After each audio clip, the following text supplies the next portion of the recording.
అయ్యో బాబోయ్! నేనే సార్. అరే దేవుడా! జెనిఫర్, నువ్వు కూడా సౌండ్ విన్నావా? అవును.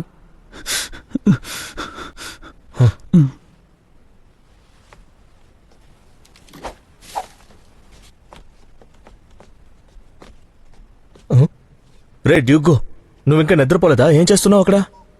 బహుశా ఆ కుక్క మనం చూడలేని దానినేదో చూసిందనుకుంటాను సార్. నువ్వు నన్ను భయపెడతావేంటమ్మా తల్లి? రే డ్యూగో, ఇలా రా.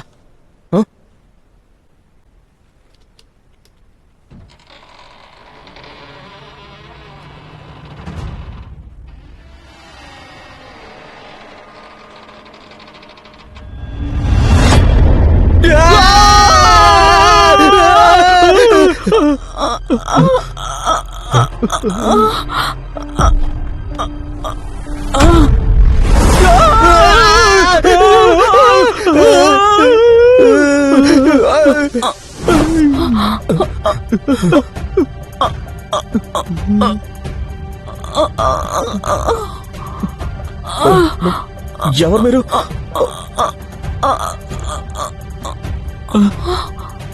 ఆమె కదా.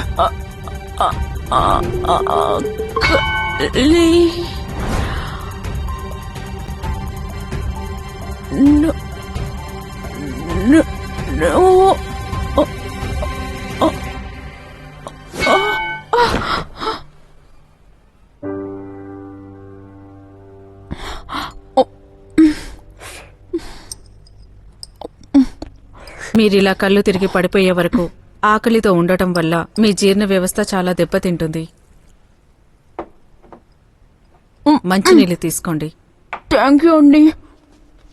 మావయ్య మావయ్య మావయ్య, నువ్వు అది చూసావా? అది హ్యారీ పాటర్ రూమ్ లో ఉంది.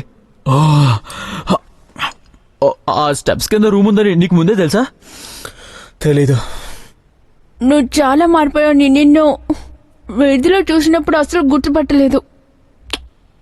ఆ పోకిరి వెధవా నువ్వే అయి ఉంటావని. ఓక్రియా? నువ్వు మళ్ళీ టేప్ తీసి మెజర్ చేసావా? అదొక మిస్అండర్స్టాండింగ్. గాంగ్ మావయ్య పోకిరి కాదు. ఆయన ప్రతి వస్తువుని మెజర్ చేసి సేమ్ అలాంటివే చిన్నవి తయారు చేస్తూ ఉంటారు. ఓ అవునా, సంతోషం. నేనింకా అతన్ని పోకిరి అనుకున్నాను. బయట వస్తువుల్ని మెజర్ చేయొద్దని మీకు చెప్పాను కదా. ఒక్క నిమిషం. ప్యాంట్లో కూర్చోవడం ఏంటి? ఉదయం ఏమైందంటే అతను ప్యాంట్లో రెండుకు వెళ్ళాడు. రెండుకా? మావయ్య, నువ్వు నిజంగానే అలా చేసావా? రే, అలాంటిదేం లేదు. నేను వీధిలో ఎందుకు అలా చేస్తానరా? అది సరే, నువ్వు లోపలికి ఎలా వచ్చావు అసలు? స్టెప్స్ కింద ఉన్న రూమ్ సంగతి ఏంటి? అది నేనే ఆమెని లోపలికి పిలిచాను. నువ్వా? ఎందుకు? ఆమెదో వెతుక్కుంటూ వచ్చింది. మీరు అప్పుడే వెళ్ళిపోయారనుకున్నాను. మీరు ఇంకా ఇక్కడ ఎందుకున్నారు? అదేంటంటే ఏంటి? మావయ్య బయటకు వచ్చేసాడు. సరే, నేను వెళ్ళి ఆయన్ని డిస్ట్రాక్ట్ చేస్తాను. మీరు వెళ్ళి వెతకండి.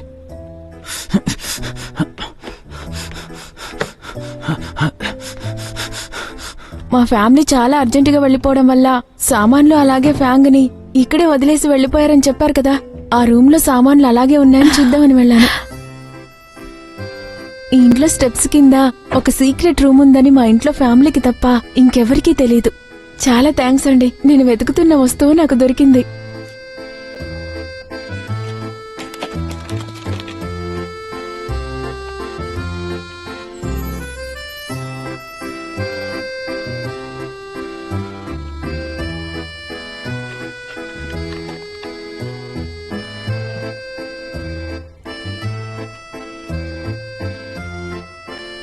నేను మీరు చూడకముందే వెళ్ళిపోదాం అనుకున్నాను, కానీ నేను తినకపోవడం వల్ల నాకు చాలా నీరసం వచ్చేసింది. కొద్దిసేపు రెస్ట్ తీసుకుందాం అనుకున్నాను, కానీ నేను అక్కడే నిద్రపోయాను. మిమ్మల్ని భయపెట్టినందుకు సారీ అండి. సారీ. రే డ్యూగో, ఏంటది? డియోగు తినడం లేదని గాంగ్మావే చాలా దిగులు పడుతున్నాడు. ఫ్యాంగ్ ఏమి తినకపోయినా ఇది పడితే చాలా ఇష్టంగా తింటుంది, ఎందుకంటే క్యాప్సికం అంటే దానికి చాలా ఇష్టం. వావ్, అది తన అసలైన వార్నర్ని గుర్తుపెట్టినట్టుంది. మీరు ఇక్కడ ఉన్నప్పుడల్లా అది చాలా హుషారుగా ఉంటుంది.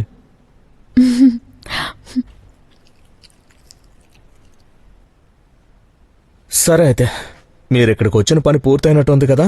తినడం పూర్తయ్యాక మీరు వెళ్ళిపోవచ్చు. మావయ్య, ఆమెనింత అర్ధరాత్రి ఇంటి నుంచి బయటికి పంపొద్దు. ఎక్కడే పడుకుని ఉదయం వెళ్ళమని చెప్పు. అంటే ఏంటి, ముక్కు మొహం తెలియని మనిషిని ఇంట్లో పడుకోమని చెప్తున్నావా? టైం 2:30 అవుతోంది.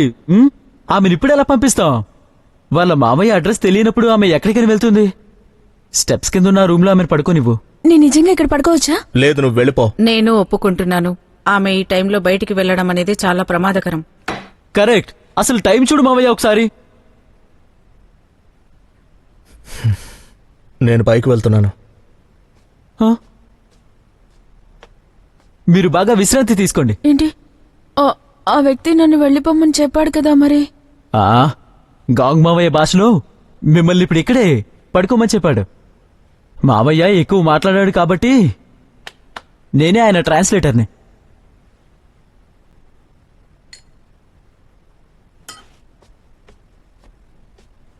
ఏవండి, దుప్పట్లు దిండు తీసుకొచ్చాను. దాహం వేస్తే తాగడానికి నీళ్లు కూడా తెచ్చాను. అలాగే ఒక దొమ్మల బ్యాట్, ఇంకా మీరు టైం తెలుసుకోవడానికి గడియారం కూడా తెచ్చాను. వీటిని ఇక్కడ పెట్టి వెళ్తున్నా.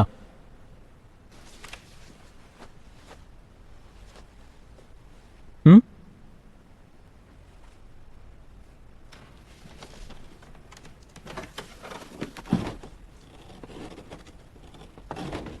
హ్మ్? ఈమె ఎక్కడికి వెళ్ళింది?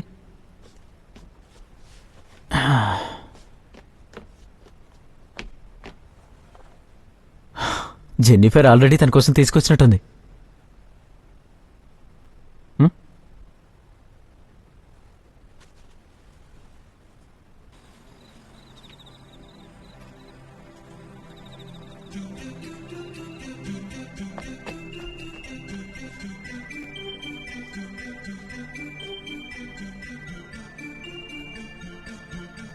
డ్యూగో, డ్యూగో,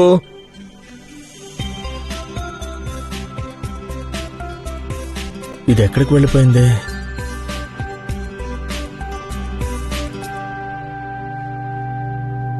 మావయ్య, ఏంటి? ఆ? డ్యూగో కనిపించట్లేదురా. మీరు ఇక్కడ ఏం చేస్తున్నారు? ఏం లేదు, నాకు నిద్ర పట్టలేదు అందుకే. మీరు వైలెన్ కోసం ఇక్కడికి వచ్చారా? అయ్యో సారీ, మీకు దుప్పట్లిద్దామని వచ్చినప్పుడు చూశాను. ఏం పర్వాలేదు. అది నాకు మా అమ్మ చిన్నప్పుడు ఇచ్చిన వయలిన్. ఇంతకు ముందు నేను ఒకసారి దాన్ని పోగొట్టుకున్నాను, కానీ మళ్ళీ దొరికింది. ఈసారి కూడా అది పోయిందేమోనని చాలా దిగులు పడ్డాను, కానీ మళ్ళీ దొరికింది. మీరు వైలెన్ ప్లే చేస్తారా?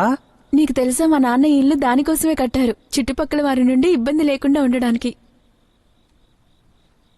ఈ ఇంటి ప్లాన్ అప్పుడు మా నాన్నే గీశారు. ఇంకా మా ఫ్యామిలీ దగ్గరుండి దీన్ని కట్టించారు. ఈ చెట్లు అన్నీ కూడా మేమే నాటాము. ఆ సీక్రెట్ రూమ్ ని మా నాన్న నాకు గిఫ్ట్గా ఇచ్చారు. ఇలా రండి, ఇలా రండి, ఇలా రా, నీకు చూపిస్తాను. సియోరి, దీన్ని ఒకసారి లాగమ్మా.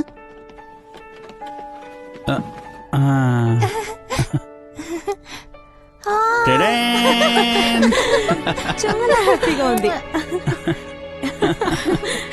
నువ్వే తినాలి. ఎందుకు? ఇది కూడా నువ్వే చేసావా? చాలా బాగుంది.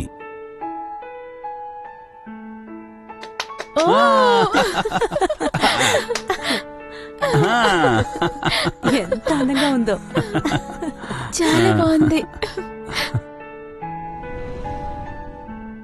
మా అమ్మా నాన్నలతో నాకున్న జ్ఞాపకాలు ఈ ఇల్లు ఒక్కటి మాత్రమే. అందుకే ఇల్లు నాకు ఎప్పటికీ ఒక మ్యూజియం లాంటిది. అందుకే దీన్ని నేను ఎప్పటికీ మర్చిపోలేను.